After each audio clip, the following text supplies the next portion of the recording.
தனியார் பாளையம் பகுதியில் உள்ள அடுக்குமாடி குடியிருப்பில் செப்டிக் டேங்க் சுத்தம் செய்த போது விஷவாயு தாக்கி ஒருவர் உயிரிழந்திருக்கிறார். விவரங்களோடு இணைகிறார் செய்தியாளர் கார்த்திக். வணக்கம் கார்த்திக். உயிரிழந்த நபர் குறித்தான விவரங்கள் ஏதேனும் தெரிய வந்துள்ளதா? மேலும் வேறு யாரேனும் இந்த விஷவாயு தாக்கி பாதிப்புக்கு உள்ளாகியுள்ளனரா? விவரங்கள் என்ன?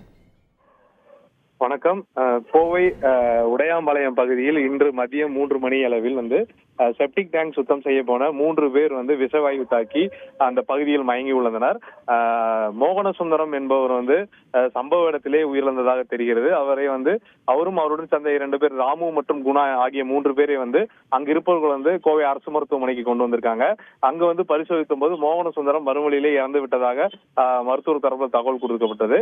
இந்த சூழல்ல இறந்தவருடைய உடல் கோவை அரசு மருத்துவமனை வளாகத்தில் கூடிய பிரேத பரிசோதனை மையத்தில் வைக்கப்பட்டிருக்கு.